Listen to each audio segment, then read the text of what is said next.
Hello, and welcome to the Feeling Good podcast, where you can learn powerful techniques to change the way you feel. I am your host, Rhonda Barovsky, and joining me here in the Murietta studio is Dr. David Burns. Dr. David Burns is a pioneer in the development of cognitive behavioral therapy and the creator of the new teen therapy. He is the author of Feeling Good, which has sold over 5 million copies in the United States and has been translated into over 30 languages. David is currently an emeritus adjunct professor of clinical psychiatry at Stanford University School of Medicine. Okay, here we go. All right.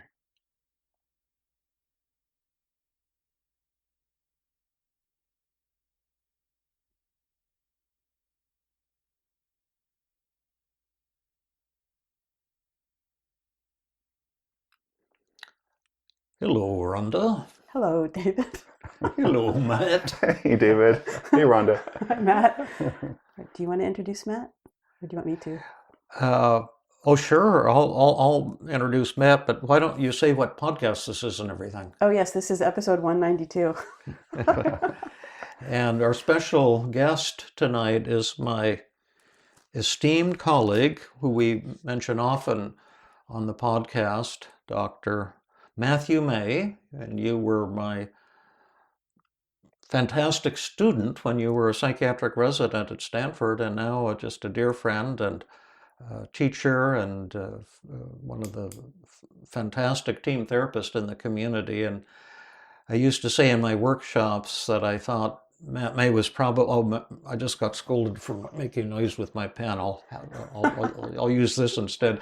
That Matt was probably one of the finest, if not finest, therapists in the world, and I still think that. And tonight, or this morning, or whatever time it is, wherever you are, you're going to get a chance to experience that live, because Matt and I are going to do a little bit of psychic surgery with our beloved friend and host, Rhonda.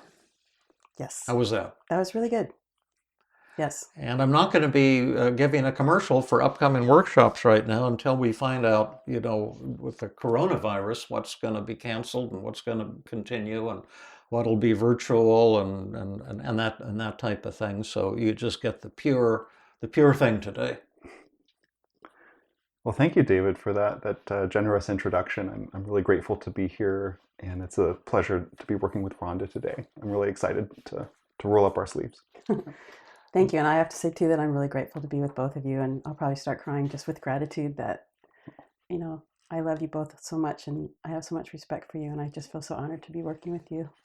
Well, we feel the same way, Rhonda, and we appreciate you volunteering to be in the patient role. And we today gives us a chance to do some live therapy again. And we strongly believe in the idea, it's kind of a biblical notion, physician, heal thyself. And the psychoanalysts had the idea that to be a psychoanalyst, you had to have your own psychoanalysis first.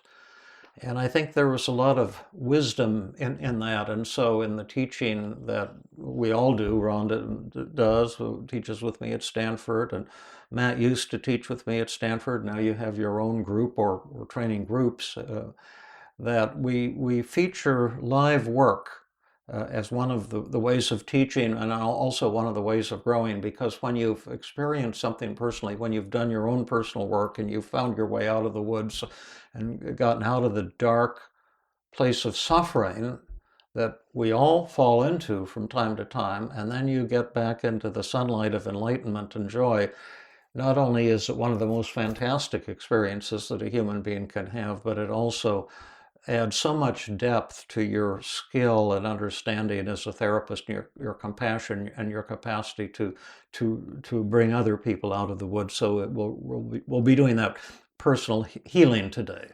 Absolutely. And I'm so excited about it. Now, we're going to be using this new approach called TEAM. TEAM. Now I'm trying to remember, what does the T stand for? Could it be testing? That's it, I think. And I just happen to have your... But should we explain the situation first? Yeah, sure. Go for it.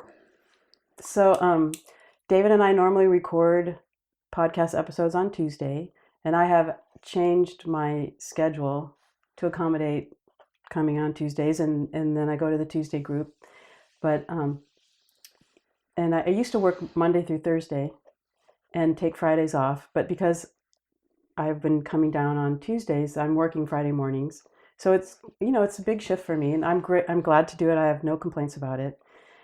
And then Matt, we're going to do a podcast with you in the future, and another therapist named Danielle. And you and David and Danielle were emailing each other about the dates, and you were saying that you couldn't come on a Tuesday, you could only come on a Friday. And then David emailed me and said, well, he was going to do the podcast without me because I don't normally come on Fridays. He's going to do it with Matt and Danielle. And I sent David what I thought was kind of a snarky email. I didn't think it was snarky at the time. After I looked at, I said, I said, I don't think that's right, and you shouldn't do that. And I don't remember what I said, but it was, and then snarky. And then the next day, or a couple of days later, I thought, oh, I sent David that email because I had this negative thought that as you guys were talking about meeting on a Friday, I thought, oh, I just don't matter, and that's where the striking out at David came. So I called him, and I had all prepared myself to, give David a 5 secrets response and make up for it and, try to get over it. And I'm in the midst of giving David this, great, in my, what my effort to reach a healing place with it. And David's like, oh, that sounds great. Let's do a podcast on it. This theme. Yeah. Well, that's right. I thought it was a great theme because you had the thought, I don't matter, and I can imagine you felt hurt and ashamed and angry and inadequate and resentful and down and discouraged and a whole bunch of things at the same time.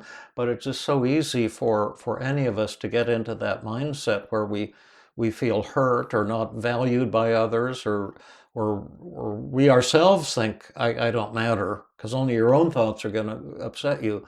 But that's almost like the most common theme that we deal with in ourselves or in our students, in our patients.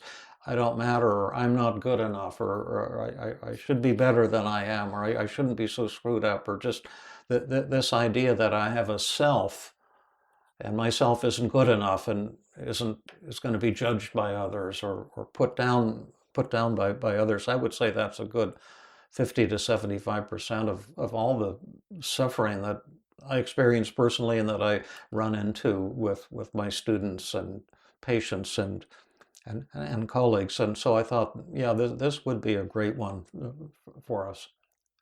Yeah, I'm excited to work on this with you, Rhonda. And as far as the situation you're describing, it makes sense to me why that would be hurtful. You'd already rearranged your schedule to be here on Tuesdays, and we're working on Fridays. And then you were seeing these emails going back and forth where you weren't included, and it sounds like the email was something like, "Oh, I'll do the podcast without you," was what caused you to feel like, "Oh, I don't matter." Right. That's exactly right. Okay. Yeah. And then you were saying at the time on the brief mood scale on the depression test, you were 7 out of 20, which isn't a severe depression by a long shot, but you were feeling moderately sad or down, moderately discouraged, a moderate loss of self-esteem or feelings of inferiority, and some loss of motivation. So that was the seven points there. There were no suicidal urges. The anxiety was 8, similar in intensity to the depression. You felt moderately anxious and moderately worried, moderately tense, moderately nervous, and then a similar amount of anger, 6 out of 20. Moderately annoyed and then a little bit frustrated, resentful, angry, and irritated. And then on the positive feelings, which goes 0 to 40, it was 20. So, that's, I guess that's similar to the depression and anxiety and anger. There wasn't anything that you were feeling really positive about. It was just moderately worthwhile and moderately close to people and moderately productive, but there wasn't a lot of anything or extreme of anything. So it was kind of an unhappy camper. And then on relationships with David, 29 out of, a charitable 29 out of 30. The true rating was 4 out of 30. No, because I trusted that we'd work it out. Yeah, absolutely. In fact, I think one of the great things about conflict is the decision to work things out with people. And where it really hurts is when someone gets mad at you and they say, I don't ever want to talk to you again, or they want to reject you or thrust you from their system. And that's what actually kind of seemed to happen to me recently, and it was very painful. I think it'll get worked out, but had a couple of sleepless nights there. But yes, thank you so much. So tell us more how you were feeling. And that isn't that the E after the T? See if we can do a little bit of. I vaguely remember something about empathy being important. Yeah. Yeah. So because I know it's been such a thrill for me to work with you, and I so greatly value you and your support, and we're constantly flooded with all kinds of testimonials and stuff about how much people love you and appreciate you on the podcasts. And so it was sad for me to see that you were kind of hurting or feeling excluded. Tell us more, a little bit more about that. I want to say I'm kind of nervous about this. Well, tell us about your nervousness. I like your self-disclosure. Oh, thank you. Well, because it's kind of fitting because we already did podcasts in the 140 range where we talked about my performance anxiety. And so I'm kind of feeling that way right now. Not performance anxiety, like I took up space before and now I'm taking up space again. So could we write that down as a negative thought? Yeah. So it's I shouldn't be taking up space again? Right. Okay. Yes. I shouldn't be taking up as much space, or I shouldn't be taking space again. And so even as we're doing this podcast, I'm sort of feeling like I don't matter. Put that down. Yeah. You've got that. Okay. I don't matter. And I'm not very important. Mm-hmm.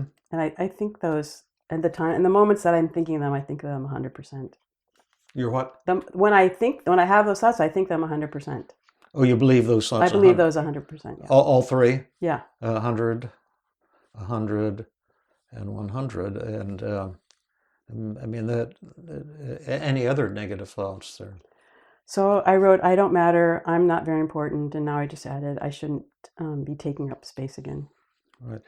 And then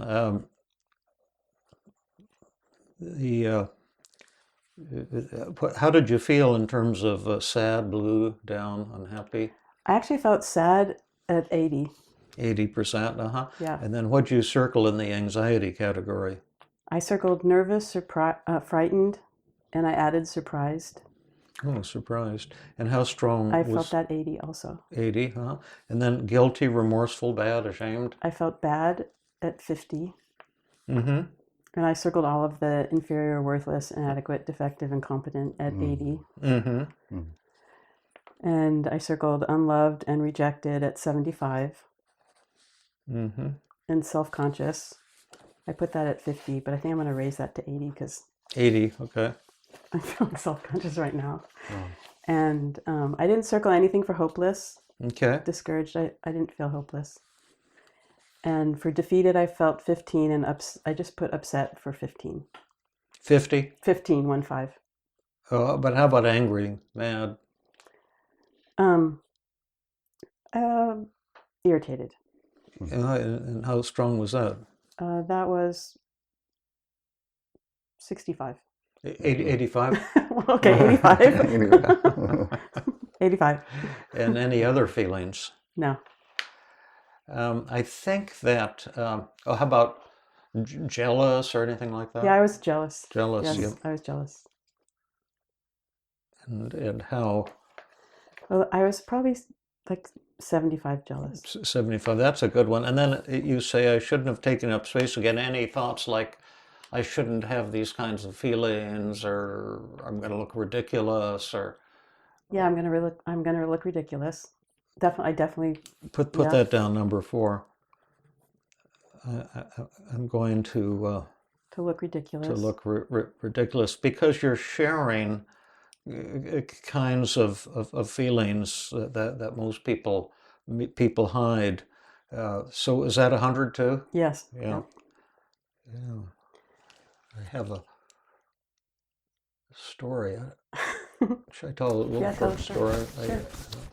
When I transferred to Penn for residency after 2 years at Highland Hospital, which I really loved because it was just a lot of down-to-earth people. And then someone said, "Oh, you should go someplace fancier to finish your residency." So I transferred to Penn in Philadelphia, and it was a research fellowship.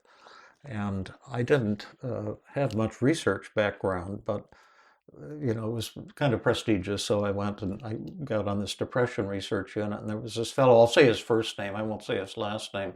His name was Alan, and I thought I would be working with him because he was a young pharmacologist, but he was a researcher. He wasn't like he was a hardcore cell membrane type researcher, and he was just publishing right and left. And he was the youngest person in the history of the University of Pennsylvania to get a full professorship, tenured.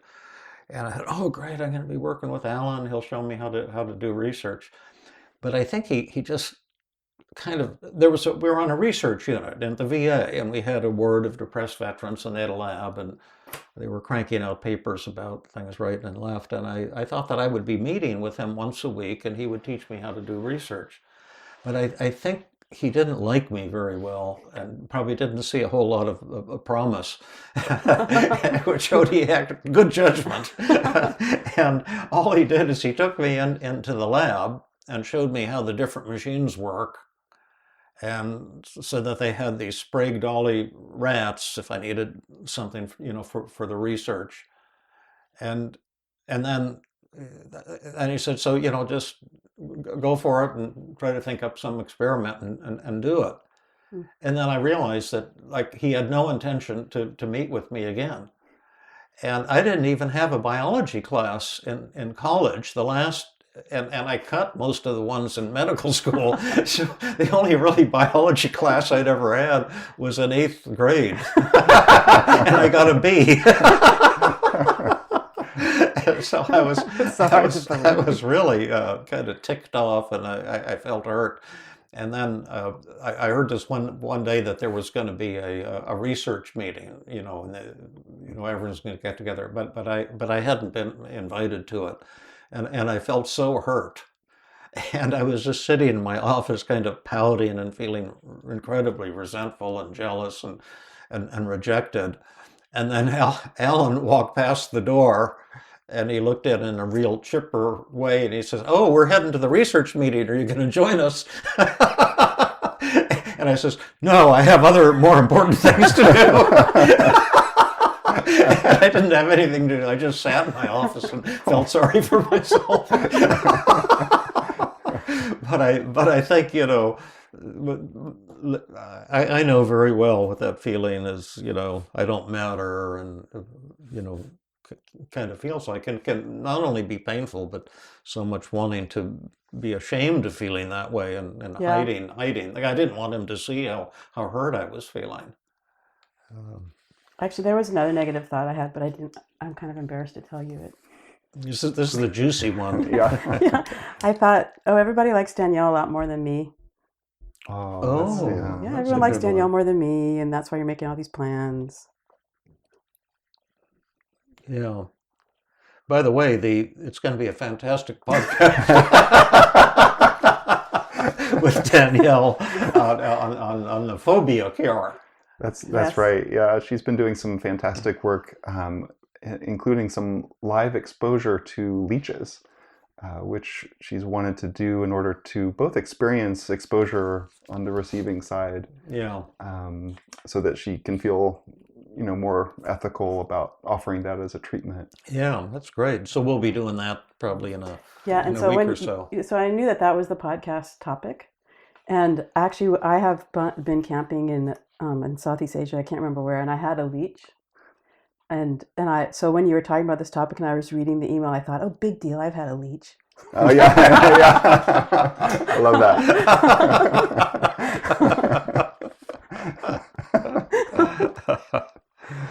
So, well, we're laughing and so forth, but I can just imagine how hurtful this was for you, and how maybe kind of hard it is for you even at this moment.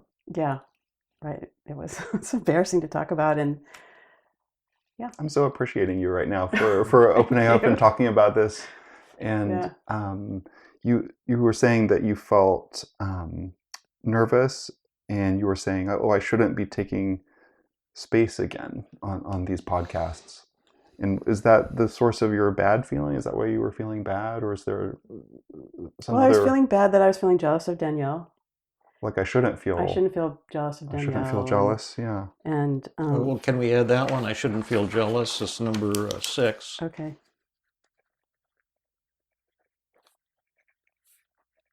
And then when I had that thought, oh, big deal.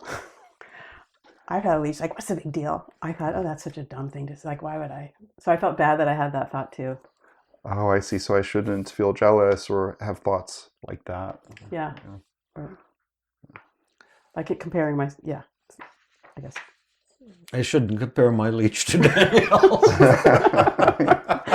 Right. I mean, I only had one, and she wants to put hundreds on it. So. Right. What was your? Well, I think what makes this, really maybe doubly helpful to my way of thinking is that some kinds of negative thoughts are kind of easier to share, and others, seem more shameful, that we want to keep them inside. And so I think this will be especially helpful for people, because I think these are the kinds of thoughts that sometimes people are really reluctant to share, for feel it's going to make me look like an idiot or a loser or something like that. Yeah, I think it's this will probably reach many people and who are feeling similarly. Yeah, because I am sort of feeling like an idiot, so that's right going on too. Do you have the thought people will think I'm an idiot? Yeah. Mm-hmm. People will. People will judge me. Oh yeah, think I judge you. Right. People will judge me. I'm an idiot. Yeah. I mean, I think our social anxiety podcasts have been among the most popular, but I think this will also be among the most popular. People will judge me. People will think I'm an idiot. How about more of the anger thoughts? Like David doesn't care about me. Yeah, like David doesn't. Yeah, like I don't matter to David, and I don't have a role in the podcast. I don't. Yeah, I don't have a role. Like he could do it all by himself. He doesn't need me. Yeah. That's sort of true. Did I mention you? I was.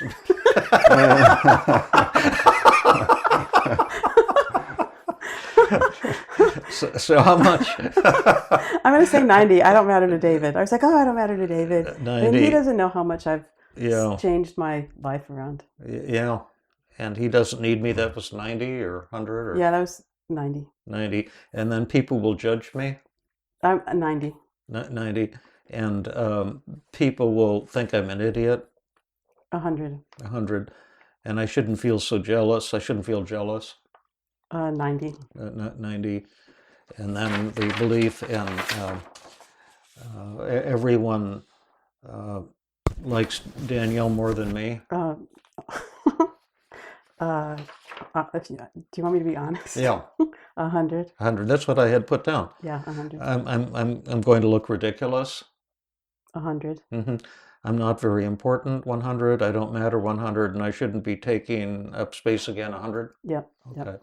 Now we're laughing a little here, but the pain is very real. I'm just want to check out and find out if we're coming across in a disrespectful way, or if I No. I just got kind of nervous laughing.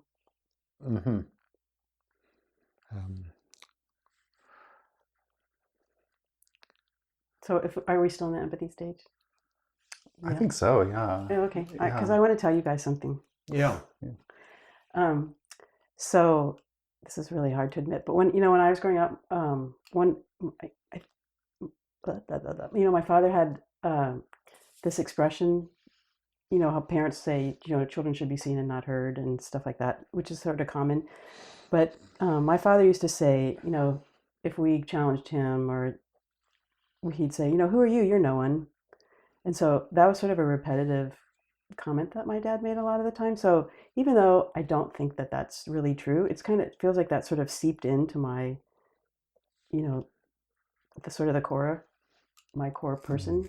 So that when something like this happens, when I look at the scheduling and I go to, I don't matter, it just, that whole thing pops up like, oh, you're no one. Wow. How did that feel when you were little? It felt terrible. Yeah. In what way? What were the terrible feelings? You felt put down, unloved, rejected. I don't matter. There's no place for me. I don't suppose you ever got a chance to talk to him about that. I never talked to him about that particular phrase, but I feel like I'm disclosing a lot. So before I went to graduate school, and then again later I took the S training. Took the S Earhart seminar training. Oh yeah. And then later on it evolved. Oh, S training. Oh yeah, training. yeah. And then it evolved to another, a higher level of communication training called landmark education. Mm-hmm. And I took that again, and they really encourage you that if you have conflict with someone to call them up. Oh. So I called up my father and had a conversation with him, and I didn't say this, but I said, oh, I'm doing this training and it's communication training, and I'm calling you up so that we could have a better relationship. And he said, oh, I don't really care about my relationship with you, but I'm worried about Josh and Gabe. Our kids were young then. He goes, they're afraid of me, and I don't understand why they're afraid of me, and that makes me feel bad. Oh. And I said to him, well, they're probably afraid of you because I'm afraid of you. And he said, oh, if I've ever done anything to hurt you, I'm sorry. So said that. He said, oh, if I've ever done anything to hurt you, I'm sorry.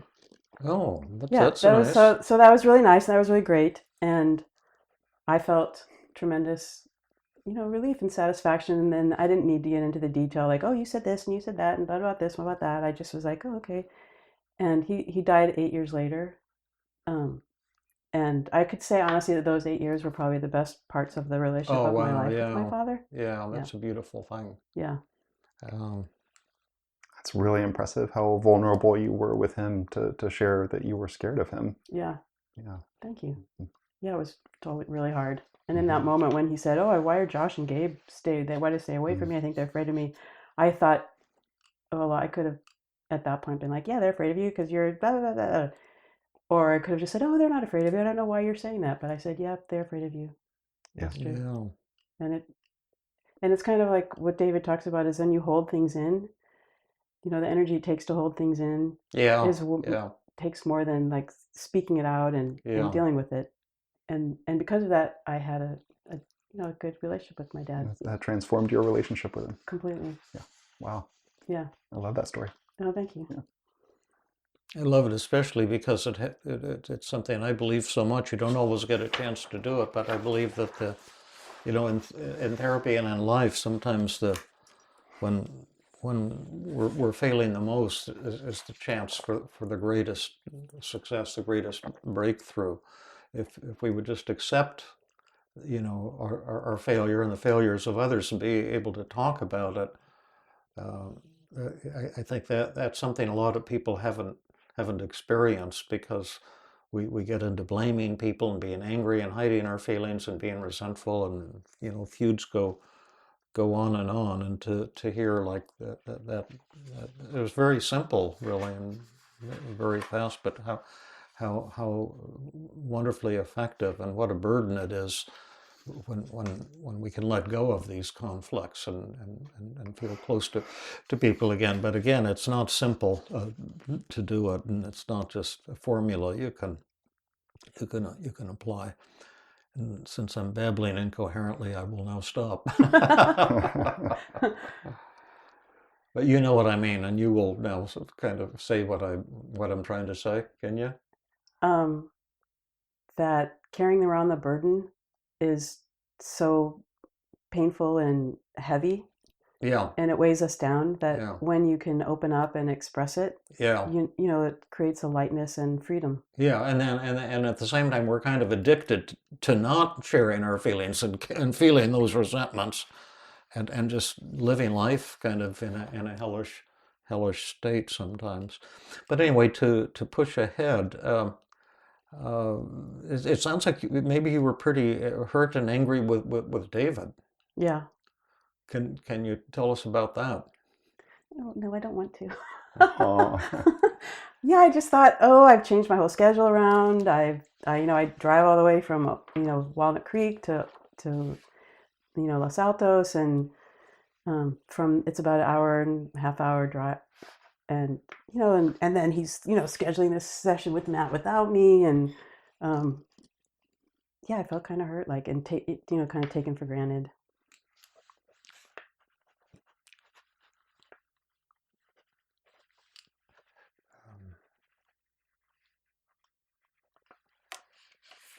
Yeah. Well, you've certainly uh, contributed so much to me and to the podcast, and I just feel sad that you had to go through that, but kind of glad too that we can maybe turn it into something really awesome. We had done podcasts without you. Do you remember? With Fabrice. No, No. Since no. I When started, you couldn't make it, oh yeah, right, with Dave, so I was yeah, just thinking, oh well, since she has to drive all this distance, we'll just kind of do it right. But that was because I wasn't here. yeah, yeah. So you're feeling hurt and taken for granted and pretty angry with me.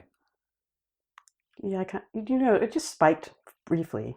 Yeah, And I don't want you to think that I was like so angry that I was incapacitated. It just kind of spiked, and then it went away. And while it was in the spike, that's when I sent you the snarky email, and then it went yeah. away, and then I called you. How are you feeling at Apologize. this moment? Embarrassed, Mm-hmm. Uh, and kind of anxious.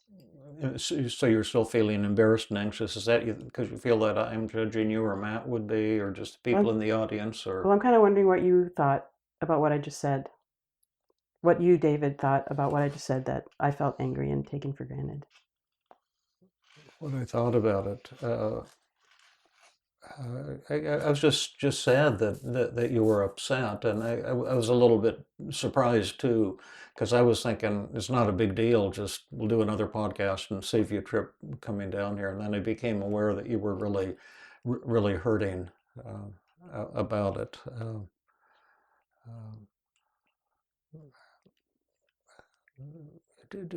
From my point of view, I probably felt a little untrusted also. Mm-hmm. So that was probably just mildly uncomfortable for me too. Uh, but I think I was just concerned that it was just so painful for you, and so it's just no fun to be feeling that way. Yeah. Yeah, my sense, Rhonda, is your relationship with David is really important to you, and uh, you go out of your way to make this possible. And so, a sense that that wasn't acknowledged or um, appreciated, any hint of that was pretty painful to you. How like taken for granted did you feel in that moment? In that moment, that brief moment where I just spiked, I'd Hmm. probably say 90 to 100. And then, does that thought? Do you have a thought like David takes me for granted? Um, yeah, I did it then. Yes, I probably did that. In Had that that thought, moment? oh, he takes me for granted, or maybe he doesn't see me, my participation is important. Both those seem like important thoughts. Yeah. We could write those down too. Okay. Yeah.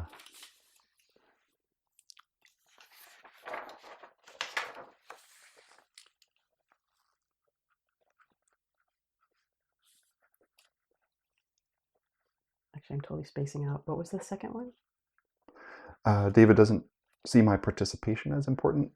Is yeah. something along those lines? Yeah. And, as I'm saying this to you now, I think that it's ridiculous. Right now, in this moment, I think that these thoughts are ridiculous. And I know that they're, it's completely distorted. But in that moment, when I was reading the email, that's what I thought. It seemed really true. Like, almost like David had become your father in that moment. Yeah. Was telling you, oh, you're no one. Who are you? Right. Exactly. Yeah. So was that 100 too? Yeah. And then if David doesn't see my participation as important, what would that mean to me? Why would that be upsetting to me?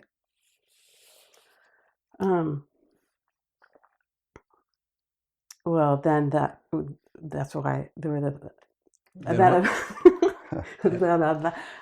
was where the thought came. I wouldn't matter. Okay, let's put that.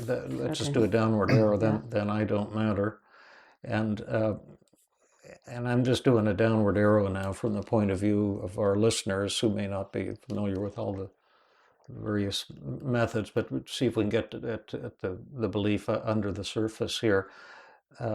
And so I'm playing the role of the curious Rhonda or the visitor from Mars who's trying to understand this better. And then if I don't matter, is that important, or should that be upsetting to me? Well, there's a part of me that says, well, everybody matters and nobody matters, so why should that matter? It shouldn't matter that I don't matter. Right. But in that moment when, and if it's true that I don't matter, then what? Why would that be upsetting to me, or what would that mean to me if I don't matter? Well, then I'm not important. Okay. Well, let's assume that's also true. That then I'm not important. And this line of questioning might seem ridiculous to some listeners, and we're not trying to be ridiculous or sarcastic or anything like that, but just to say, if I don't matter and if I'm not important, is that negative? Is what would happen then? What then? Some people would say maybe that's not negative, because everybody, like I said, everybody is important, and no one is any more important than another person. But in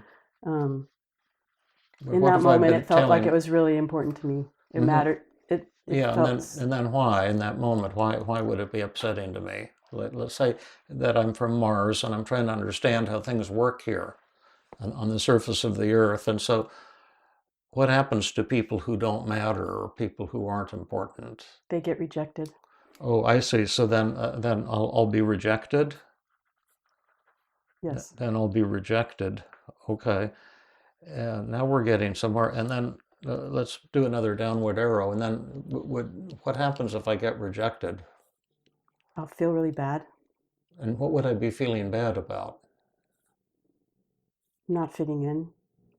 I'll feel bad that Then I don't fit in? It's kind of circular. Well, let's say I'm rejected and I don't fit in. Then what?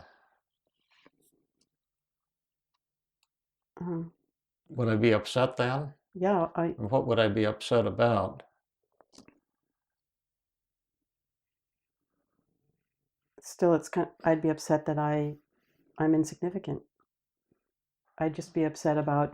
And then if I'm rejected and insignificant, then what would I be upset about? I know it sounds kind of ridiculous, but well, I would be really hurt. I'd feel hurt, and well, just in terms of multiple choice here, and I may be way off, but I need approval to feel happy and worthwhile and fulfilled, or I need to be loved to feel happy and fulfilled, or I need to be important to be loved and fulfilled. I need to be important to other people. Huh? I need to feel important to other people. To feel happy. To feel happy. Okay, I need to be important to others. So to feel happy and fulfilled, and that might be a kind of a core belief or a belief under the surface. I don't know if that adds anything to our cause here. Well, I feel like crying, so it probably does. Oh, it does? Yeah. Oh, let me see if I have some tissues. Oh, that's okay. I might have to go into. Give me a second. See if I can grab some from, Okay. from the adjacent. What are those tears saying, Rhonda? Well, I just think it just feels kind of sad that I can't just have my own sense of, who I am as a person, and that I need like approval from other people to feel good about myself. That feels sad to you? Yeah. That you would need that? Yeah. It feels so much less self-contained than if didn't matter. Then it didn't matter if other people cared if I was important or thought I was important. I see. I wonder does it feel vulnerable? Like my connection with other people could be taken away from me. Yes. At any moment. Like if I'm not, significant enough or important enough, that they would then reject me. Yes. I see. I think that's 100% it. It is that scary. My connection to that other thought people.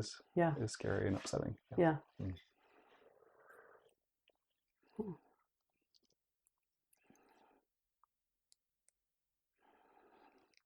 And just so people who are listening can track what's going on here, could maybe you explain what we just did, or maybe you could, Matt? Or...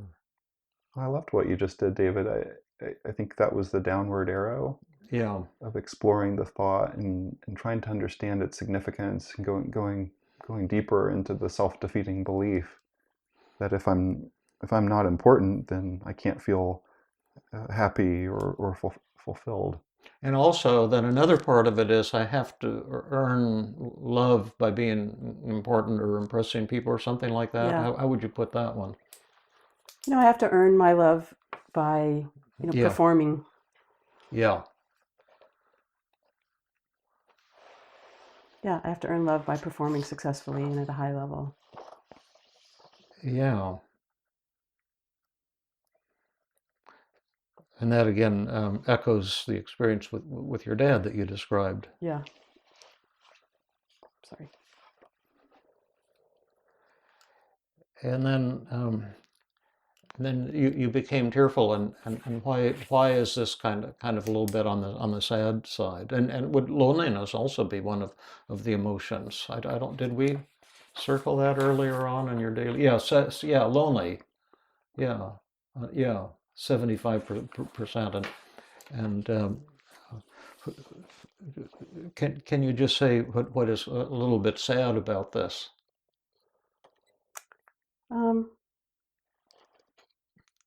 What's sad about the thought I need to be important to other people to feel happy and fulfilled? Yeah, and to be loved. And to be loved. And I need to, I have to earn my love by performing successfully and at a high level. I mean, it just feels sad to me that I don't accept that just because of who I am as a person isn't good enough to be loved, but now I have to earn it somehow. Yeah. Right. Yeah. I was wondering if the downward arrow would then go in a direction of, then I'll be rejected and alone and unhappy. Yes. And that would just be my fate. I would. Yes. That's what my existence would be like. Yes. Yes.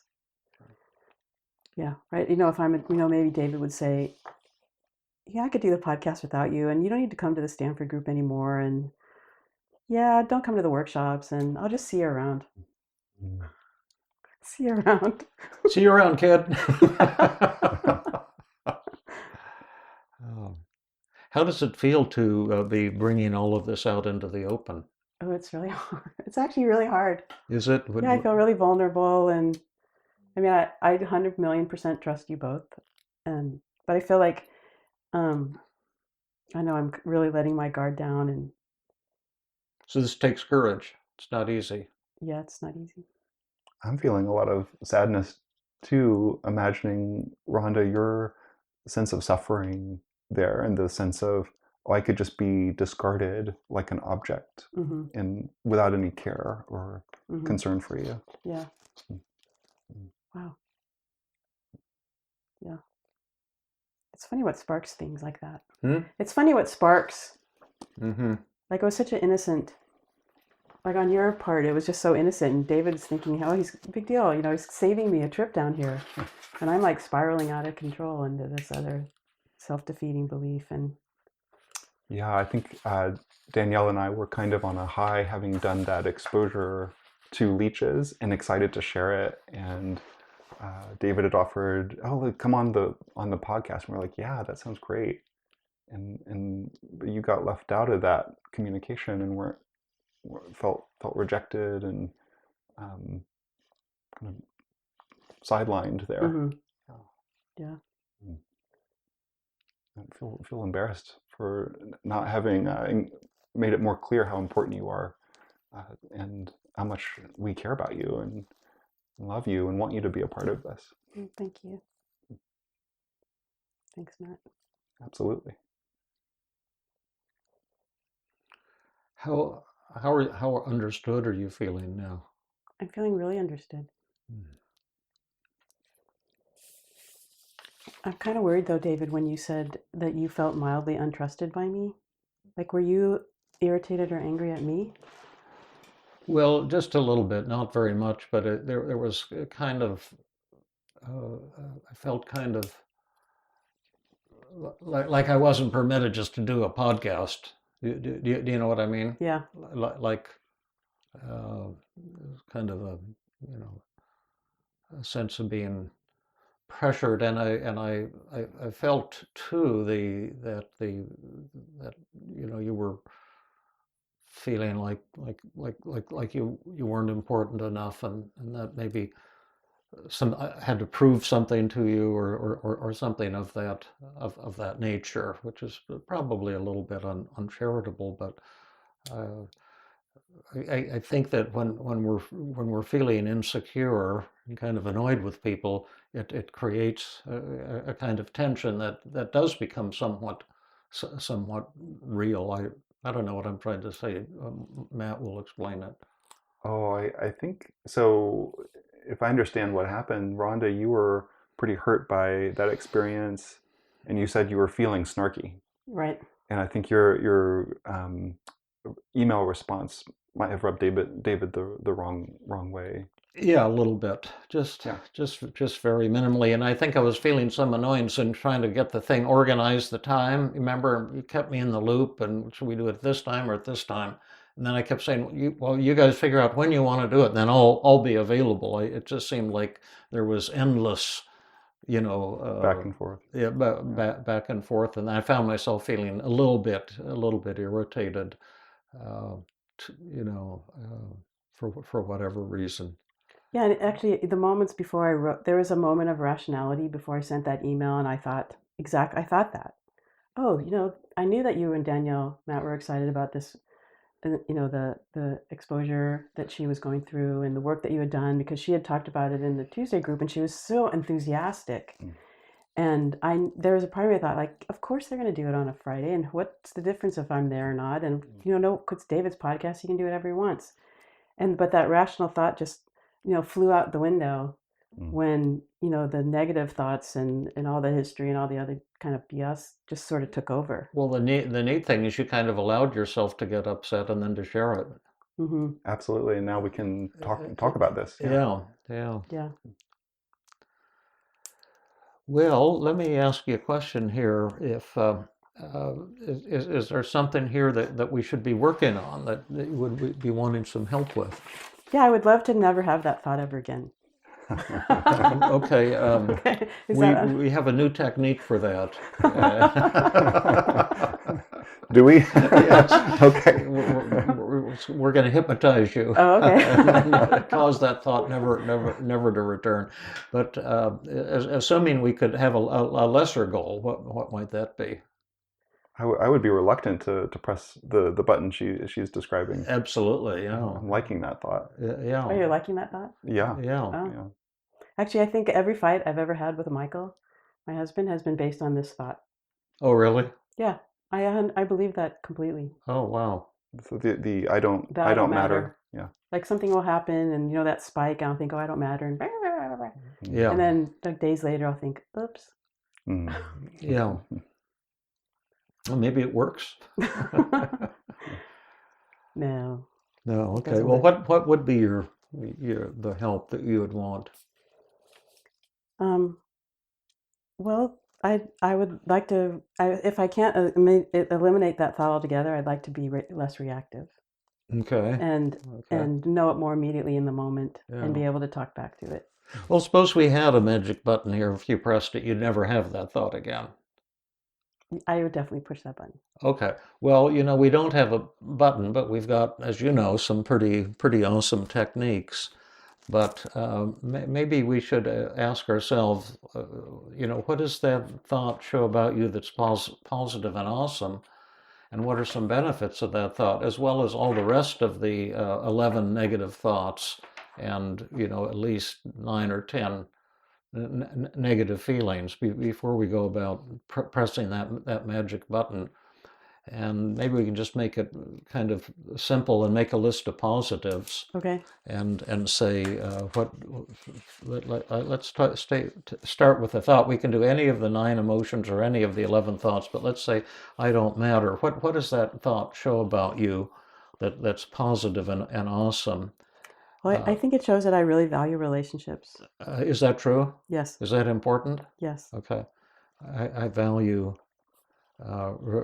relationships. What are some other beautiful things that this shows about you, Rhonda? It shows I can be kind of feisty. Is that good? Is that important? Yeah, kind of. Yeah, Yeah, that's let's good. put that down. Yeah, I can. Yeah, that's right. You were feisty. Like you're sticking up for yourself. Yeah, like I'm sticking up for myself. I like that. Yeah. Yeah. I can be feisty and stick up for myself. Now, would it be okay to say that shows that I can be strong Yes. and assertive? Okay. It's probably similar. Strong and assertive. I just think that's important because there's so much idea for women to be, submissive and second rate and inferior. There's just, it's going on all over the world. It's just it's horrible, and it's so we want to treasure your feistiness. Absolutely. What else does it show about you that's positive and awesome? Well, it's been motivating. It's motivating? Yes. In what way?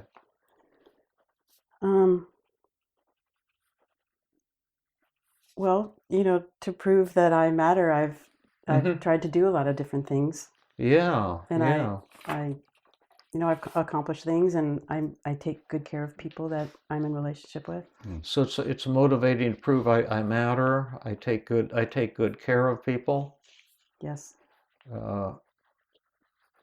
People and that I've accomplished a lot, right? Yes. That's huge. I thought of one. Okay. I get a sense that you were fighting for the relationship. That if someone were to treat you in a dismissive or rejecting way, that's not going to work in a relationship. And so you were saying, okay, no, this is outside of the bounds. Like we need to have this other kind of relationship. I want a relationship of mutual respect where we're both working hard to maintain it and trying to direct the relationship back into that healthy mode. Yeah. And so it's kind of motivated by love and caring about the relationship you have with David. Yes. Yeah. And with you too. Yeah. To a lesser extent. Well, wait a minute now. I'm starting to feel a little less important. So I want mutual respect, and that would another thing be that I value others. In other words, it shows that you care about David and yes. Maybe admire him a little bit or something. Yes. And yes. That's certainly incredibly positive. Well, I honestly, it shows that I really love you both. Yeah. And Yeah. like, I think, I was out of alignment and I was trying to push us back into alignment. Yeah. Yeah. Would it be too far to put that down? That's important. Does it show some humility on your part? No. No? Do you think that shows humility? I was like no, it showed that I was I don't really matter. demanding. Yeah, I don't matter sounds pretty humble. Right. I think just thinking that that's possible. Oh, maybe I don't matter is a sign of humility. But we wouldn't want to write that down if it doesn't. If it doesn't jive with your experience. Have we ever heard Mr. Big say, "I don't matter"? I don't want this is not political. I won't mention any names, but no. Yeah. So I mean, to be worried about if you matter is to entertain self-doubt. Right. Yes. And that seems to me to be a pretty healthy thing. I don't know how to put it. Like a healthy level of humility. Yeah. Can we? Yeah, add like that? I'm not conceited. Yeah. So I guess to put it positively, that would be humble. Yeah. Not conceited and humble. Right. And how about some other positive things about I shouldn't be taking up space again. Well, I think that shows humbleness. That shows humble, and then. And I think it shows that I want to share this with a lot of people. I mean, I want a lot of people to have the opportunity. To have the opportunity that I have. Being inclusive. Yes. Conscientious and caring. Inclusive. Yeah. Inclusive. And then I'm going to look ridiculous. What does that show about you that's positive and awesome? You don't want to look ridiculous to us. You don't want to look ridiculous to I'd say minimum of 6,000 people who are going to hear this the day it's released, and a good 6,000 after that. I don't want to look ridiculous. What does that say that's positive? Yeah. What is it that's ultra positive about you? Well, I care what people think about me. Is that important? Yes. Put that down. So you care what our listeners right now think? Yes. I'm hoping that they have a good experience with this podcast and can relate to me and learn through that we're going through the team model. You want to fulfill their expectations? Yes. Mm-hmm. You have a sense of responsibility to them? Yes. Yeah. Yeah, definitely. I care what people think about me. I want close relationships with them. I want to fulfill my responsibilities. Yes.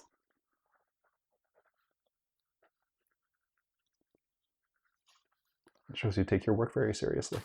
Yeah, I do. Yeah. Put that down too, number 14. Take my work seriously. Is that big or huge? Huge. Yeah. Now you're, let's say you're anxious right now. What are some good things about being anxious while you're revealing all this stuff? It's keeping me awake. I mean, I don't just mean like not falling asleep, but energized. Okay, well, cause me to be energized. But what's another good thing about feeling nervous and worried and anxious while you're revealing all of these personal, deep secrets? Well, it's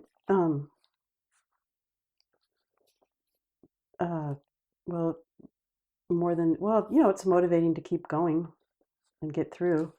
Okay, well, I'm thinking of something slightly different. Okay, what are you thinking of? I want to see if I can read your mind, David. Okay, all right. I think I like Rhonda more because of her nervousness, of her anxiousness. It humanizes her. Well, that's a good thing. That wasn't what I was thinking of, but let's put that down. The anxiety humanizes me. That's for sure. And that's incredibly important because you have a kind of important position as the podcast host, and a lot of fans, and thousands of them, and so this certainly gives them more of your humanness, which is what they love the most. But what I was thinking is is your anxiety can protect you because there are vultures out there. To be a little careful that the anxiety is kind of a form of self-love and self-protection. I Yes, like that. I like that too. Uh, Because actually, I think, not to harken back to that too much, but I think when my father was saying, you don't matter, you're not, or, who are you, you're no one, I think I developed sort of a thick coat yeah. or a shield so that eventually when he said it, I'd be like, yeah, whatever. Mhm. And so it is protective. And right now, I'm letting that shield down. Yeah. Now you're jealous. Now people think of jealous as about the yuckiest emotion of all. Mm. And so what's positive and awesome about feeling jealous, and what are some benefits of feeling jealous, and what does it show about you that's really, really kind of beautiful? Feeling jealous? Yeah. This is one we've never done. Is this our first time doing positively reframing jealousy? Yeah. All right, I look forward to that. Gosh, I can't think of anything. I think it's, humiliating and stupid and embarrassing, and I wish I didn't. Does it show you do have it. a passion for what you're doing, for this working with me? Yes, Is it does. Yes, is it that does. important? Yes. Put that down. Yeah, passionate. And then also, you feel inferior, worthless, inadequate, defective, and incompetent. What are some awesome things about those feelings? Oop, I'm making noise with my paper. Okay. Sorry, folks.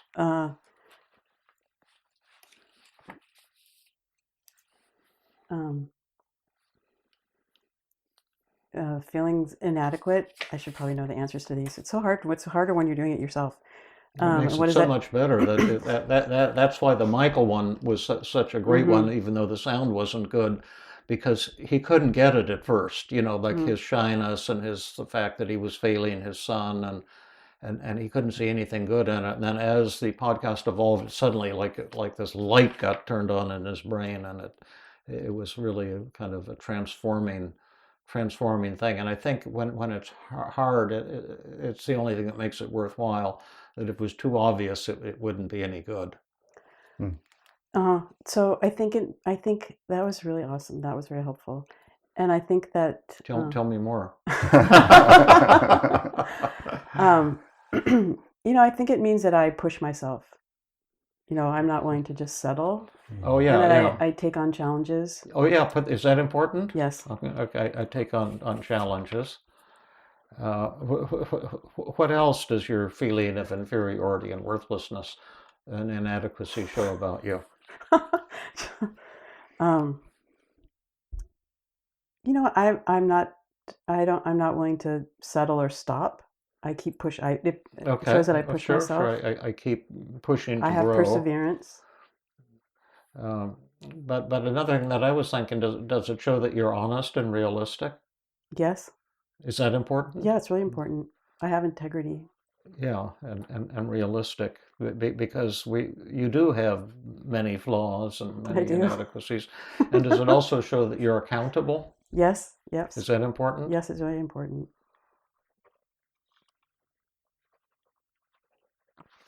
Is there anything else here? It seems like we've gone over. You feel bad.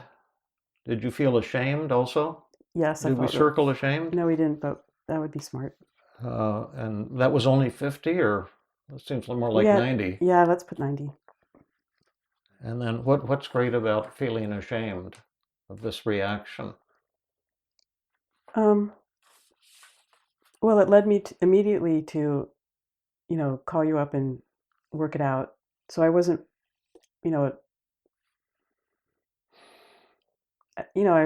I held myself accountable, and yeah, that's right. Yeah, we've got accountable already. So maybe that's the big thing about shame. Yeah. Yeah, I think it's more of that awareness of others' expectations, wanting to live up to them. Oh yeah, there's a good one. Wanting to live up to others' expectations. Yeah. Is that true? Yes. Is that important? Yes. I see as honor and shame going together quite a bit. Yeah, I think that too. I can really see that. Pride in your group. Right. Mm-hmm. So, given all these positives, Yeah, there's a lot of them. yeah, I mean, there's I don't know, I didn't. Yeah, there's over 20 of them, easily. So then, why would you be wanting to press that magic button? But Because no, I I'm wouldn't want to press it now because I wouldn't want to get rid of all these great things. exactly. So, are we done now? And wrap up a little early. Well, what if we had a magic dial? Yeah, a magic tile. My What gosh, if you we took the words right out of my mouth, Rhonda. So let's say we could dial these things down and still maintain the benefit. Oh, by the way, the sadness. What's the great thing about sadness? We forgot to do that one. um, You're 80% sad. sadness, reframing sadness, Oh yeah. more than what we've already said. Well, it's probably repetitious, but doesn't it show your intense passion for what you're doing? Yes. And uh, so so you're grieving the loss of something you care about deeply, the potential loss. Yes. Yeah. That's got to be. Yeah, that's true. So what would be a healthy amount of sadness? That I think was only 10%. 10 is enough there. Yes. Okay. How nervous and frightened? That's 80. What's a healthy? I think I'm gonna do. I think 15. I need more. How about 15? 15. Okay. And then how ashamed? That's 90. Um, I think I want to actually. I think I want to keep that at like 20 or 25. Yeah. Oh, you won't need that much shame. That's a huge chunk of shame there. Okay. How inferior and inadequate and worthless do you want to feel? That That's I want to feel 0. 0. Okay, from 80 to 0. How unloved, rejected? We didn't circle lonely. I'm going to circle lonely. Okay. How lonely would you like to feel? I want to feel 0. 0. Okay. How self-conscious do you want to feel? 5%. How defeated? 0. How irritated and upset? 0. How jealous? 0. Okay. So are we ready to dive into the A? We've done the A of our model, the assessment of resistance. And should we ask you to summarize what we just did and why? Sure. Well, we did the T for testing when you went over the brief mood survey, and then you guys did a beautiful job of listening to my story and giving me empathy, and then I had filled out the daily mood log before I got here, but I didn't do it as completely as we did. So we fleshed out some more negative thoughts that I had about the situation as we talked about it some more. And then we looked at one of the things about that keeps people in their negative thoughts and their negative feelings is they're used to a person. They're useful, or they fit a need that the person has, but it's also often unconscious or unseen because we have these negative thoughts and they can't imagine what good is any of them are. So we went through this process where we reframed what the negative thoughts and these really challenging feelings say about me, and we could and uncovered what they say that are really positive or that are protective or that reflect my core values or that show things about me that really are beautiful. And Yeah, and one more I forgot to mention, and the anxiety alerts you that you might be in danger of losing something important. oh yes, that's true. Um, That is really important.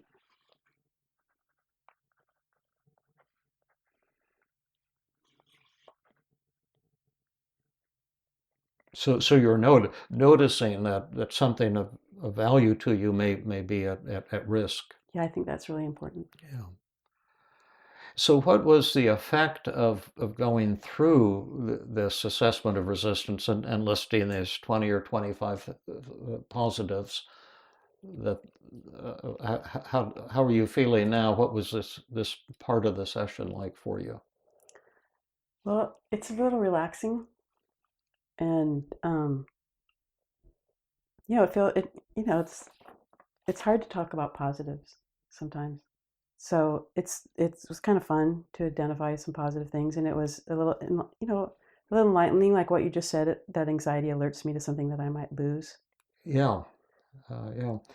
You said it's relaxing, and I think one reason it can be relaxing, this is maybe overly obvious, is but when most of us are upset, maybe all of us, we get ashamed of the fact that we're upset, and our culture reinforces that, you have some this or that mental disorder according to the DSM of the American Psychiatric Association. You have social anxiety disorder, and whatever, generalized anxiety disorder, and inferiority disorder, or whatever.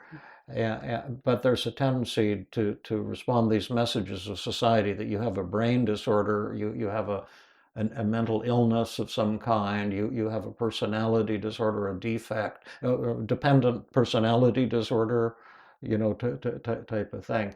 And you get ashamed of your upset, thinking that I shouldn't be feeling this way. And then when you see the positives in your negative thoughts and feelings, you can take a kind of pride in them, which paradoxically makes it easier to let go of them. But there's another much deeper, more profound explanation for why the positive reframing can be helpful, and Matt is about to reveal it.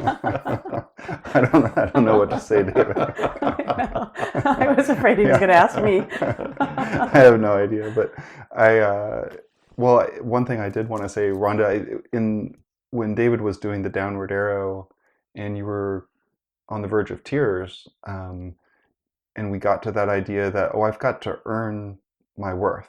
I've got to perform for that.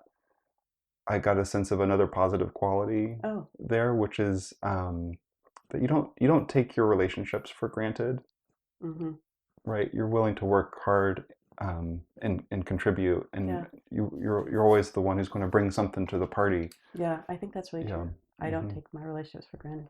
Yeah, that seems like a really positive. Can you add that to the list of positives? Work hard on relationships, and don't and don't take people for granted, and don't take people for granted. I think also I don't hesitate to, if I am aware of something that I've done or said that might have hurt someone, I don't hesitate to make amends. You called David up right after you noticed, that I didn't like that email that I sent. Yeah. It shows you're responsible. Yeah. Yeah, responsible. So now, which of these negative thoughts do you want to work on first? Like we could start with I don't matter, but all 11 of the thoughts are great. So let's start with I don't matter. Well, let's start out with the what are the distortions in that thought? And if some of our listeners have the list of distortions, maybe I can publish it with the show notes. But you might want to just turn off the podcast and look at the list of 10 distortions. We're going to do it together in just a moment, but as a little test for yourself, or a little exercise, see how many distortions you can find in the thought, I don't matter. So turn it off now. We'll come back. So now let's go through them. Okay, well, it's clearly all or nothing thinking. Okay, great. Now tell us that's exactly right. Tell us why it's an example of all or nothing thinking. Because I'm saying 100% of the time, all of the time, I never matter. And that's ridiculous. Yeah, right. And that if mattering to people is either all or nothing, whereas mattering is, we can have a smattering of mattering, and a lot of mattering, or an average amount of mattering. Yeah, I mean, that right. When I go to the grocery store, I don't matter to the clerk. But, when I'm here working with you, I matter, and you matter, and there's anyway, blah blah blah, and it's overgeneralization. Oh yeah, and tell us why it's an overgeneralization. Because I'm taking one little tiny, really small thing, this little tiny email that really, in the long run, is pretty insignificant, and I just blew it way out of proportion. Yes, that's beautiful. And then another way to put it too would be that we're generalizing from some event here to my whole self. Right. That I have this self that doesn't matter, and I think that all depression requires overgeneralization from some flaw that you made to the fact that your self is no good. Uh, and I guess that goes in one ear and one out the other for a lot of people. But when you get it, oh yeah, that's what depression is. Depression is never because of what happens on the surface of the earth. Now you can get the coronavirus and that sucks, but that's never going to cause depression. Only a distorted thought can cause depression. And when you're depressed, you're I'd say 99% of the time, maybe even 100% of the time, have this belief that you have this self that isn't good enough, that doesn't matter, that So I think that's huge. What are some more distortions in that thought? Well, it's magnification Mm-hmm. because I over magnified. Yeah. And Mm-hmm. it's also minimization. I minimized my own sense of who I am and my own importance. Yeah. Great. What else is it? It's mental filter. Mm-hmm. Because I wasn't paying attention to anything positive that I had done. That any of the I just focused on 100% of the negatives about what was happening. Yeah, and discounting the positive yeah, too. and I also discounted the positives because I didn't even imagine that I was important. Yeah. Or that I. Yeah. Yeah. Yeah, exactly. And I was fortune telling because I was imagining what you guys were. It was mind reading. I mean, because I was imagining what you all were thinking. Yeah. Well, what else is it? And some more. These are all great distortions. What are some more? Well, it was emotional reasoning. Yeah. Yeah. Exactly. Tell us why. Because I was having this feeling of insecurity and I didn't matter, and so then I made it real. Yeah, I feel unimportant. I feel uncared about. So I must be. It must be true. Must be true. And it was labeling because I labeled myself unimportant. Oh yeah, and I don't matter. Are we working on I don't matter, or I'm not very important, or both? I don't matter. And probably both. Yeah. They fit together. Uh-huh. How about a should statement? It was a should statement, like I should be more important, or I should be involved in every little thing. Yeah, and I should be matter. I should be and important. I should matter. I should be important. Yeah. Yeah. That's getting to enlightenment when we get to the other side of that one. Right. Yeah. How about self-blame and other blame? Yeah, I was blaming myself. And I was blaming. And I was blaming David. Yeah. I was so mad I wasn't blaming you. I was blaming Danielle. Oh, good. So, yeah. So we got, I think all 10 distortions. Right. Now, let's see if we can talk back to that. Though you want to try something real gentle, like a role play, double standard, or externalization of voices, or straightforward technique. What do we have time to do double standard and externalization of voices? Yeah, of course we do. Okay. Uh-huh. So why don't you want to do a double standard? I would love to. Yeah. Okay. Yeah. All right. So Rhonda, I'll play your twin from a parallel universe who's had all the same experiences and thoughts and feelings as you, and I'm also feeling like 80% sad and like 75% rejected and unloved, and I'm feeling 90% ashamed. 90% ashamed and 80% inferior, worthless, and inadequate. And I could use a little help today. I wonder if you'd be willing to help me out. Okay. I've got the sense that I'm telling myself something about me that is really painful and upsetting and leading to a lot of those feelings. And I wonder if it's true. I wonder, you know me really well. We're identical. Would you say that it's true that I don't matter? Yes, I would.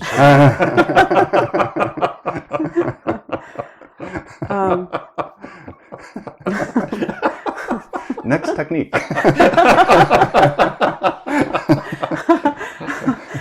Well, that was really a beautiful setup, and I love how you said, I know you really well. I do know you really well, and there are, and yes, and I'd say, of course you matter. Really? Yeah, you really matter. That, I mean, Like you probably don't matter to the grocery store clerk, except when you pay your bill. You're right. And that's okay. But you contribute a lot to, the people in your life and to projects that you take on them wholeheartedly. And so on one hand, I want to say that yes, you really matter. And then on the other hand, I want to say you kind of don't matter. And what difference does it make? Like, so what? Sometimes it's okay not to matter. So you're saying that I actually do contribute a lot to the people in my life and to the projects that I work on. Could you tell me a little bit more about that? I'd like to hear a little bit more about that. Okay, well, when you do something, you do it wholeheartedly. Once you decide that you're going to do something, you put 100% of your effort and energy and focus on it. And, sometimes I think that you kind of have this feisty gene, like you're unstoppable. I do. I definitely have that. You're kind of unstoppable when you want to do something. Yeah. And because of that, you matter. I'm kind of thinking of your relationship with your children, and nothing would stop you from, taking good care of them. And I think if you really care about someone, that's true for everyone. So I've taken good care of my children. I've worked hard on projects. I'm feisty. I give it 100%. Is this all true, or are you just being nice to me? You're just telling me what I want to hear. No, I think it's all true. I mean, it's nice to say, for sure. I want you to feel better while I'm telling you these things. I want you to feel like you matter. But I think it's also true. Everything I'm saying is true. And I liked what you said too. Maybe there's some people that don't even know about me or never knew I existed, and that would be okay if I didn't matter to them. Yeah. And it would also be okay for people that I care about. If there are moments in life that I don't have to matter to them. It's kind of like sometimes I matter a lot to some people, though. Yeah. And if that's true for me, is that also true for you? We're twins. We're identical. If I matter, does that mean that you matter? Yeah, I guess it does. Okay. So how much do I now believe I don't matter? I still think I believe it about 50-50. Okay, so let's just put a line through it and put a 50 next to it. Nice. Don't put in the after column, stay in the percent now column. Okay. And so what's the part of it that I'm still believing? It's just like so ingrained in me, it's hard to let go. I mean, all these things are really true and it's really nice to hear, but there's a part of me that thinks like, oh, it's kind of BS. I mean, that's hard to believe. Could I try again? Yeah. Yeah, if I'm your twin again, I'm thinking maybe there's something about this that's a little bit BS. Like I don't want to buy into this idea that I matter, but I'm forgetting, why is that? Why wouldn't I want to believe that? Why wouldn't I want to? Is there a reason I would want to keep telling myself that I don't matter? Because it's comfortable. It's comfortable. Yeah. Yeah, full pause right there. I like the comfort of that. Like it's something I'm really used to. I'm used to that, and it feels comfortable to me. Yeah. I don't suppose I'd need to change it then. I could keep that thought. Well, no, I want to change it. Because really? It's painful. Because it creates conflict. And, like I don't want to have a conflict with David again. I want David to feel like he can do whatever he wants in the podcast. I don't want to have any more conflicts with Michael. Like I said, I think every fight I've ever had with Michael has been based on that thought. So while it's, in a way it's kind of comfortable and it fits because I'm so used to it, like it's ingrained, it's also painful and it creates conflict, and I don't like that. But isn't it kind of true that I don't matter? Yeah. Oh, it is true. It is kind of true. And that's okay too. So you're saying it's okay if I don't matter to anyone ever, or it's okay if I don't always matter to everyone? Tell me what's okay, because what you're saying is helpful to me, but I'm a slow learner. I want to. Well, I want to matter to people I want to matter to, like to people I'm in a relationship with or people I work with. Mm-hmm. Sure. but then I don't want to feel like I'm so important that I have to matter to every human being on earth. Oh, I see. I see. And there are times when it's good, okay, it's okay not to matter, and I'm just one like part of the universe. You're kind of I mean, frowning. I'm kind of esoteric, like being all weird and goofy, but I believe that. So you're saying it's okay if I don't matter sometimes? Yeah, it's okay if I don't matter. It's 100% okay. Yeah, it's 100% okay if I don't matter. So then we're done with this thought? No. Okay. I mean, it's okay if I don't matter, and I feel more comfortable thinking that I don't matter, but I don't want to feel like I don't matter. You want to jump onto externalization of voices? I know I'm not doing a very good We job could. with that. I mean, I was just interested. So you were saying it's on the one hand, it's the thought that you're used to. Yes. But it sounds like it's almost the devil you know. Right. Like it's devil I know. painful and it's caused a lot of conflicts for you. Yeah. So why do I keep telling myself that thought? What is there some other reason I'm forgetting why I'd want to keep telling myself that I don't matter?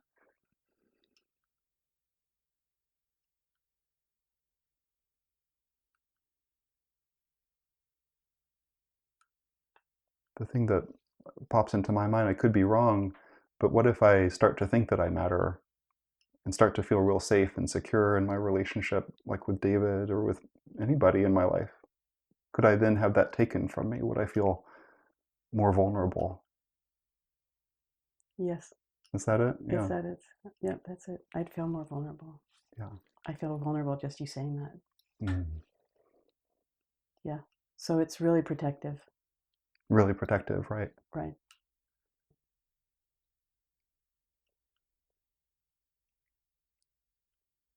So what would you recommend to me? Oh, that was so intense. Oh, yeah. Yeah. Well, I would recommend trust. Trust? Yes. I would recommend that, that when people act like you matter, that you believe them. And when people say kind things to you, that you take that in and believe them. Really? That seems pretty scary to me. It seems really scary and hard to do. You're saying I should make myself vulnerable and then just get slammed by life? Well, that's why you have to keep 10% of some feelings. Yeah, yes, you have to make yourself vulnerable. But you're saying that I do matter? You do matter. And how much do you believe what you just said, that I matter? I believe how much you matter.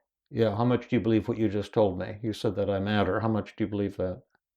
I believe it 100%. So would you write that in the right-hand column? It's 100% true that I do matter. Is that what you just said? Yes, that's what I just said. Well, I think what I said that was that I need to trust that I matter. Well, that isn't what you told me, but I mean, that's a good one too. But yeah. did you tell me that it's 100% true that I do matter? Is Yes, that true? Well, just if it's not, tell me it's not true. Like, let's say 90. Oh, okay. It's 90% true that I do matter. Yes. And is that statement 100% true? Yes. Okay. Now, how much is it true I don't matter? 10%. Okay. And then is that far enough down? Yes. Okay. Yeah. Okay, good. Okay, that's far enough down. That was a tough one. Yeah. Well, Because if they're not tough, then it's a pretty boring podcast and a pretty boring form of therapy. Yeah. Now, do you want to try some externalization of voices? Okay. But how did we do that there, by the way? How did we do that? Yeah, how do we? Matt was like a dog with a bone. He wouldn't let go. I mean, I say that in a nice way. Yeah. Like that you kept seeing that there was more, and David did too, and you kept reframing and adding. I think that protective shell thing was really important too. Yeah. That the need for trust. That's really the issue. Does one want to make that decision to trust? Yeah, I think I was hearing you say that when you were young, your father would tell you, well, who are you? Right? You're no one. And that you put a thick coat on around that. Mm-hmm. And like you beat him to the punch. It was easier for you to think, oh, I just don't matter. Right. and then you were invulnerable to that. Yes. Right. Yeah. So it's hard to let that thick coat go. Right. It's so let's protective. See if we can push this up. We can go to externalization of voices, and then we can do feared fantasy too. Sounds great. So, Okay. what's your name? Rhonda. And what's my name? Rhonda. What's his name? Rhonda. Okay, now for listeners who aren't familiar, we're going to do externalization of voices. This will look a little brutal, but it's actually very loving. And we're going to become your negative voice, and we're going to attack you the way you attack yourself, and see if you can defeat us. And if we need to do role reversals, we will. And again, for the listeners, is that sometimes we'll, when we're talking back to this angry, mean voice, it's actually kind of a bully voice, by the way. Do you see that? I do. Yeah. And that when we're defeating this bully, we can use self-defense, the acceptance the paradox, or the cat technique. You know the cat technique? No. It's the new one. third one that we've been using all along, but we The cat technique. Yeah, the counterattack technique. Oh, okay. Like the problem isn't that I'm not important. The problem is I listen to your BS. Oh, yeah, I like that. Yeah. So let's see it. So I'm going to be the negative Rhonda, and we'll just kind of take turns. But I saw you do that baloney there with that Dr. Matthew May and all that sweet stuff about double standard technique. But I just wanted to remind you that in point of fact, you don't matter, and don't you forget it. Well, and also you're not very important. Well, it's true. I don't think I'm any more important than anyone else, and there are times when I don't matter, but there are times when I put a lot of effort into things and I contribute a lot, and I think I love people really fiercely, and in those situations I do matter. Who won? I did. Big or small? Big. Big or huge? I think that was huge. Huge. I thought it was huge too. Huge. Should we go on to the next one? Matt, you didn't think that was huge? I thought it was great. Let's see if we can rip you to shreds with the rest of your negative thoughts. So we're using externalization voices, and then once we got them all blown away, we'll do feared fantasy, and then we'll see where we're at. All right. Okay, your turn. Rhonda, I'm your negative thoughts as well, and I don't mean to make you feel bad, but I notice you're taking up a lot of space on the podcast. Gosh, you shouldn't be doing that. Yeah, I know. I'm so lucky. I get to have a relationship with David and you, Matt, and I'm really lucky that I get to do this with you. And as in the role of the podcast host, I can invite other people in collaboration with David to get the opportunity to do this too. Who won? Yeah. I won. Big or small? Big. Big or huge? No, I think just big. Do a role reversal. Okay. So Rhonda, sorry to tell you this, but you shouldn't be taking up this much space on the podcast. Well, I think what's happening on the podcast is kind of awesome, to be honest with you, and I think I've given a tremendous gift to Matt and to David and the many people who are listening. I'm also giving a gift to myself because I'm gaining tremendously from this experience. And you remember what the Buddha said. The Buddha said so much. If someone don't like it, they can stick their head where the sun don't shine, or something like that. Yeah, the Buddha said that for sure. that was from the Tibetan Book of the Dead, I think, right? It might have been Sun Tzu. So who won? You won. Big or small? Big. Big or huge? Huge. Huge. And how did I win huge?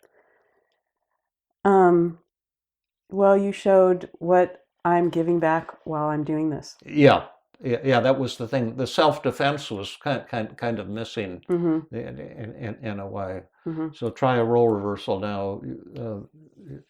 Rhonda, you shouldn't be taking up space again on the podcast. I mean, you did that other podcast, and people are going to get sick of Rhonda again. I know they're going to. Little Miss Neurotic.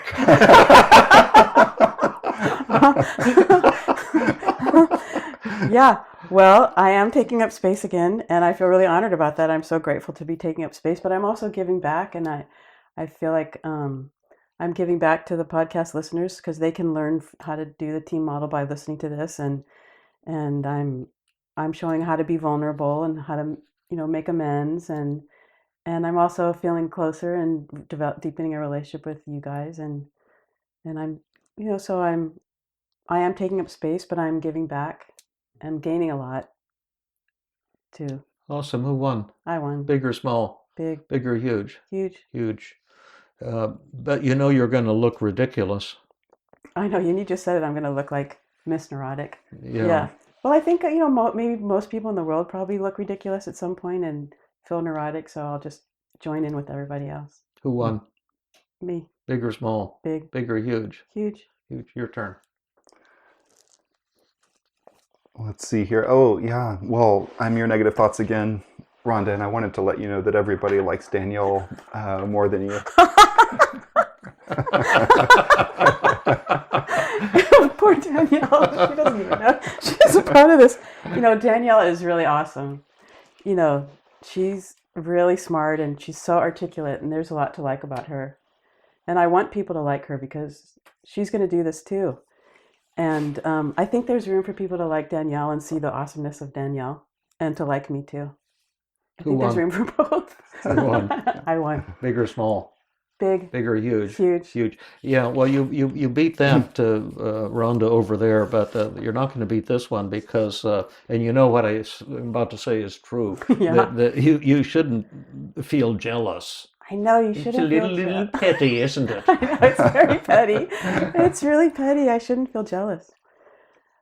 But, I think it shows that I have a full range of all the emotions that are available to humans. Who won? I did. Big or small? Big. Big or huge? Huge. Well, big. Big. Do a role reversal. Okay. Hit that one there. Okay.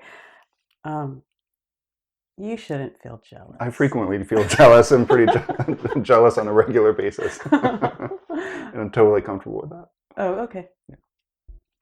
Who won that? You have to say. Oh, I have to say. Yeah, Okay, you won that huge. And you're totally comfortable? Okay. Yeah. Good. It's one of my many negative neuroses that I have. But you can't. And I just want to remind you that you shouldn't feel jealous. Jealous is a petty emotion, and you're a petty person. Isn't that good? It is good, yeah. Oh my gosh, you're so true. And I do feel so petty when I feel jealous. And it's, one of my many flaws. Luckily, I don't feel jealous that often. But I can acknowledge it and let it go. And yep. Who won? It's true. I won. Big or small? Big. Big or huge? Huge. Huge. Great. Yeah. Okay, your turn. So we're on to like people will judge me and think I'm an idiot. Yeah. Okay. Yeah. Rhonda, I've got some bad news for you. Did you know that people are going to judge you and think that you're an idiot? Well, they can't judge me any more than I judge myself. Mm. And maybe they won't think I'm an idiot. Maybe they'll judge me and think, wow, she was pretty brave to go through that and acknowledge her vulnerability. And that was kind of hard. So maybe they'll think I'm a kind of brave too. So maybe the judgments will be somewhat negative. Some people will think negative things. Maybe other people will feel positive judgments. And that's good. Good. Who won there? I won that. Is that huge or? I think that was huge. You want to do a role reversal? Yeah, let's do a role reversal. Okay. Because I could just tell by my tone of voice it wasn't like booming. It didn't feel like booming. It didn't feel booming. Yeah. Let's. Okay. Yeah. Hit me with it. Yep. All right. So it is really true that people are going to judge you, and they're going to judge you that you're an idiot. Yeah, I think I could potentially be on the receiving end of many different types of judgment. My guess is no two people will have the exact same response to this podcast or to hearing my experience and thoughts. Probably some people will think, wow, that was really incredibly brave that Rhonda came forward and talked about her deepest insecurities and fears, and they would really admire me for doing that, admire you for doing that, and be grateful. Mm-hmm. But there might be some people who think, what an idiot. And I think I'd be okay with that. That would be okay with them having those thoughts. Yeah. Okay. Great. Who won? Matt. Big or small? Big. Big or huge? Huge. Huge. Yeah. Really huge. Let's see if you can do it, because one of the rules is make sure the patient or client, whatever word you use, or person you're working with, it can get up to huge. And so I'll try the negative here. You know, Rhonda, there's going to be a lot of people who are listening to this and will be indelibly judging you and thinking quite rightly that you're kind of an idiot to have these ridiculous, irrational emotions. Yeah, there are going to be people that think I'm an idiot, and there are going to be people that think I'm awesome, and because of my willingness to be so vulnerable, and I'm okay if people think I'm an idiot and neurotic, because there are times I am idiotic and neurotic, and there are other times when I'm not, and I don't care that they can think that they want. I kind of doubt that they're going to think it. I think mostly they're going to be like, "Wow, she went through that again in public." So who won? I won. Big or small? Big. Big or huge? Huge. Huge. Well, but the fact is, you don't matter to David, and that's the fact. Well, the truth is, I do matter to David, but if for a while I didn't trust it, and going through this makes me trust that more often. Makes me trust that. Yeah. Who won? I won. Big or small? Big. Big or huge? I think that was huge. Yeah, okay, your turn. We don't really have a role on the podcast. Well, I mean, honestly, my role is minimal compared to David's, but I do have a little bit of a role, and I really like the role that I have, and it's enough. But I'm not 100%. If I didn't come again, the podcast would continue, and that's okay. But for the little bit I do, I have a part to play. Great. Who won there? I won. Was that huge? It was big enough. It was big. I really liked it. You liked it? Okay, then it was. I really liked your response. Big enough. Yeah, it feels good. I thought it was kind of humble and strong for that reason. Oh, okay. Yeah. Yeah. Should we try to polish this off with a little feared fantasy? Sounds good. Are there any of these rests that anything that? And now, just for our listeners, we'll do one last thing. You can have a low-level solution or a high-level solution. In a low-level solution, you see that your negative thoughts are wrong, and so you feel relieved. In other words, I do matter. I matter to David. I matter to Matt. I matter to a lot of people in my life, and in fact, vast majority of listeners are going to admire me because of this podcast and appreciate it because they've had similar insecurities and so forth. And I'm not taking up space again, except in an extraordinarily exciting and positive and powerful and helpful way. But then when you go to feared fantasy, we go for a higher level of enlightenment. Let's say all this was true. Could we really still win? And so we're going to go to the podcast from hell. And this is where podcast from hell. Yeah, where Matt and David really do have all these negative thoughts about you. And in this weird Alice in Wonderland nightmare world, not only do people have these thoughts about you, they get right up in your face and say them to you. So who would you like to be first? Would you like to be Rhonda or the David and Matt from hell? The David and Matt from hell. Okay, so who would you like to be, Rhonda? Oh, you decide. Okay, so you have to attack one of us. Okay. Matt. I volunteer. I'm ready to be in the hot seat. Okay. Ready? Ready. And that's Rhonda there. Matt, you're Rhonda. I'm Rhonda. Matt, David and... Rhonda, call her Rhonda. Oh, I'm sorry. Yeah. Rhonda, David and Matt and Danielle, they're planning this really exciting podcast, and they don't want you to have anything to do with it. They purposely aren't telling you about it because you're so insignificant and you don't matter so much that they're going to do this really exciting thing, and they don't want you around. Oh, wow. I feel a little sad. I'd love to be a part of that podcast, but you're saying they don't want me around for that? Yeah. It's just, it's too hard to schedule you. And... Maybe I'll go to a movie or something. You want to go? What are you up to? Yeah, I want to go to a movie. Yeah, thanks for letting me know about that. Oh, that was pretty cool. Who won? Matt, Big or small? huge. Okay. Yeah. Now hit. Oh no. Oh no, Yeah. do you want to be? Oh do you want to do it yeah. again? Yeah. Well, could I talk to you for a minute, Rhonda? Yeah. You know, I know you went through all this stuff about feeling important and stuff like that, and David cares about you and all of this, but I just want to let you know that I judge you.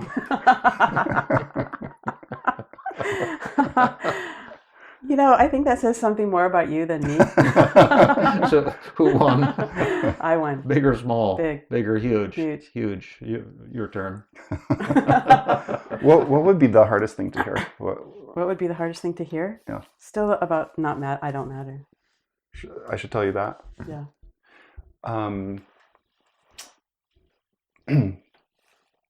This is so easy. This one actually. Who should I be? Like, You're the. Am I David from hell? Or? Yeah. You're the Matt from hell or whatever. Yeah. Okay. Yeah. Yeah. I'm really excited about doing this podcast with Danielle and Matt about leech exposure. Yeah. And I think it's going to be so awesome. I'd prefer you not be a part of it because you don't matter. Ouch.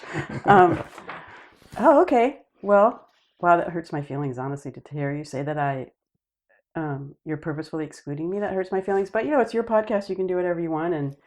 And you know, I really trust you to make the right decisions about what the podcast is. And let's just do another one after. Should I keep going? Well, how do you think you did? I did. Medium. Right. And Let's do a roll what do you reversal. think was maybe missing there? Well, when Matt did it, he was 100% accepting, like, what's the big deal? Let's go to a movie. Yeah, that's And when I did it, yeah. I was like, Yeah, let's try a role reversal. Hit me Okay. with that. So you say, know, I Rhonda, really you don't- don't matter to me. you don't matter. I actually don't want you to be a part of the podcast I'm going to do with Matt and Danielle. You know, Danielle really matters. You don't matter. Oh, it sounds like you're kind of pissed off at me. It's what you're saying is a little painful, and I didn't know that you were feeling like this. Can you tell me more about that? Is there something I've done or said that upset you, David, or hurt your feelings? Because I've been loving our time together, and I think we've been getting great ratings, and the numbers are going up. This kind of coming from out of the blue, but I'm totally open to hearing how you're feeling. Maybe I've been misreading you. Mm-hmm. That was really huge. Okay, why and how? Because you looked at not just the surface of what was Yeah. going on, but underneath the surface. And I was looking, that was feeling empathy, trying to imagine what you were feeling Yeah, in the situation when yeah, and so, I was, in that moment when I spiked, I was only thinking about myself. yeah. And I wasn't having any feeling empathy toward either Yeah. of the three of you. Yeah, let's try it. You want to try a role reversal? Okay, Could I talk to you for a minute, Rhonda? sure. I know you've been thinking like maybe you don't matter, and maybe you don't matter to David. Could I just mention something to you? Yes. You don't matter to me. Well, I don't like you. I like Danielle. I like her very much.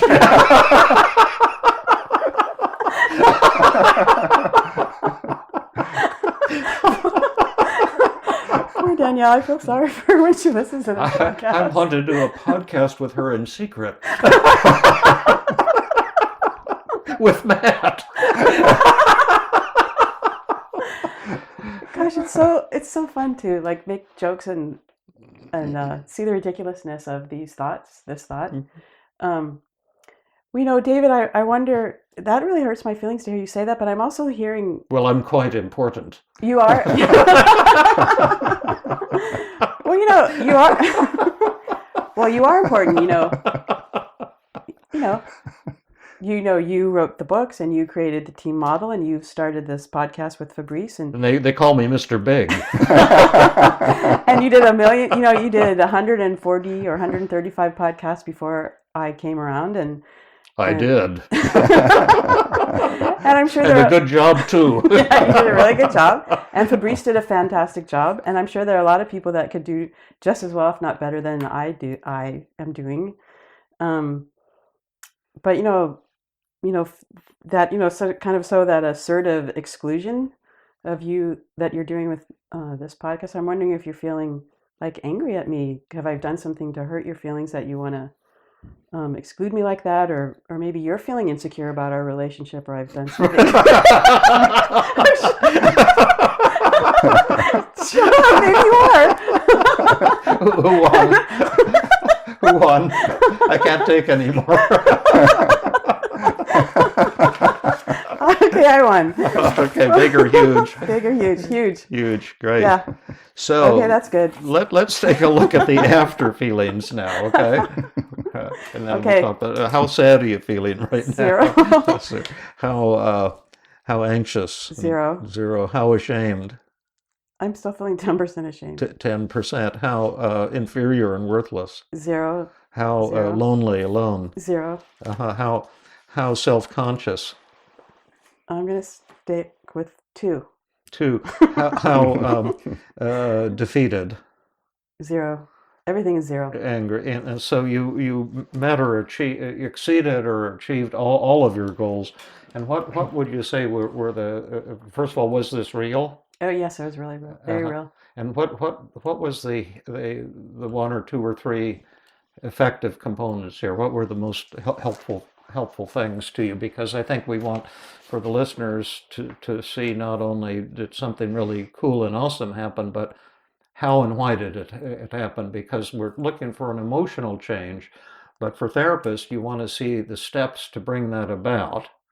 And from the general public or patient point of view, you want to understand what are the teaching points, what were the healing elements here. Okay. Well, honestly, you telling me your feelings when you told me that you were feeling mildly untrusted, that really mattered to me. So it helped that you told me your feelings. Yeah, and that's that a good one.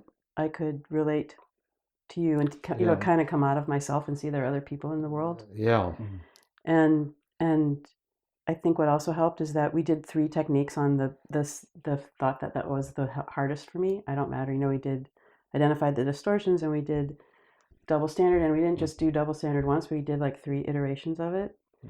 And then we did the externalization of voices, and we did that one first, and we did that one in a great deal of depth. Yeah, that's great. And we could have used a lot more techniques too, like let's be specific and let's define terms and on and down. And we could have done interpersonal downward arrow. There's a lot of 20 techniques we could have used, but it was just really, for me, a joyous experience to be doing this with both of you. Yeah, for me too. Thank you, Rhonda. Oh my gosh, really thanking me? Yeah. Well, I really want to thank you, Matt and David, for hanging out here with me. And like Matt, you didn't even have to come, and you came out of your way to do this, and I my pleasure. I'm so grateful. Yeah. To both of you, and thank you. You helped me deal with something that's probably been ingrained in me since I was just a little kid. So I really appreciate that. And Michael will appreciate it too. Yeah, awesome. Yeah. Well, should we say sayonara until next time? And coming up soon is going to be an even better podcast with Danielle and Matt and Rhonda. And it's going to be on I don't know, maybe I don't need to be there. We're going to call it, it's probably called the Phobia Cure, and we're going to do some awesome live exposure with Danielle. With Danielle, yeah. And but it was just terrific today. Thank you both. Yeah, thank you so much. Yeah, thank you, David. This has been another episode of the Feeling Good podcast. For more information, visit Dr. Burns' website at feelinggood.com, where you will find the show notes for this episode under the podcast page. You will also find archives of previous episodes and many resources for therapists and non-therapists. We welcome your comments and questions. If you want to support the show, please share the podcast with people who might benefit from it. You could also go to iTunes and leave a 5-star rating. The theme music is Gypsy Jazz in Paris, 1935, composed and performed by Brett Van Donsel. I am your host, Rhonda Barovsky. We hope you enjoyed this episode. I invite you to join us next time for another episode of the Feeling Good Podcast.